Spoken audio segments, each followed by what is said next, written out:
मित्रांनो, या Facebook live मध्ये आपलं स्वागत आहे। मी सध्या उभारलेलो आहे तिरे येथील उड्डाण पुलावर। तुम्ही खाली बघू शकता, तिरे गावातील ही परिस्थिती आहे। सीना नदी अक्षरशः दुथडी भरून वाहत आहे आणि गावाला सीना नदीच्या पाण्याने अक्षरशः विळखा गाठलेला आहे। सगळीकडे पाणीच पाणी दिसतंय।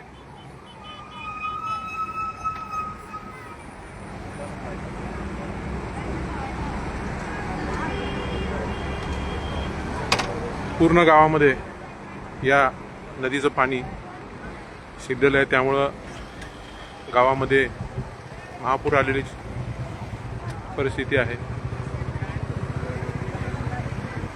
हे येथील एक संकुल आहे जे पूर्णपणे पाण्यामध्ये बुडालेलं तुम्हाला दिसेल। व्यापारी संकुल आहे, बाजूलाच एक दुसरे संकुल आहे, ते पण पूर्ण पाण्यामध्ये बुडालेलं आहे। नदीकाठचे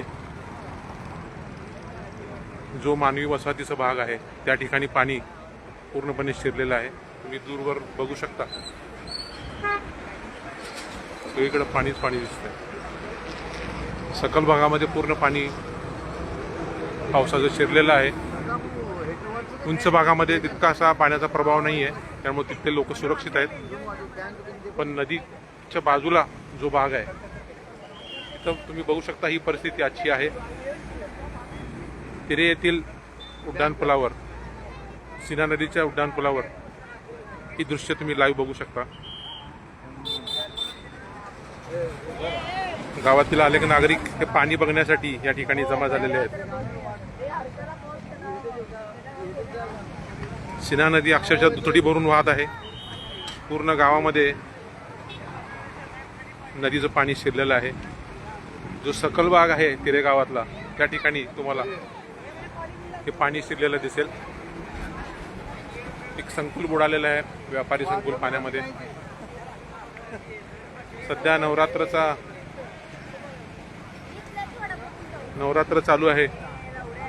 मी देवी आई चरणी, अंबाबाई चरणी प्रार्थना करतो की लवकरात लवकर हे पुराचे जे संकट आहे ते संकट लवकरात लवकर निस्तरून जाऊ दे।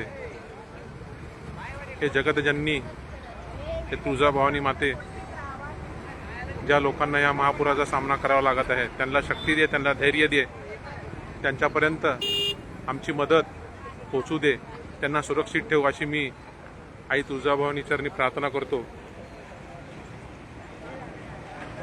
ज्या ज्या ठिकाणी महापूर आलेला आहे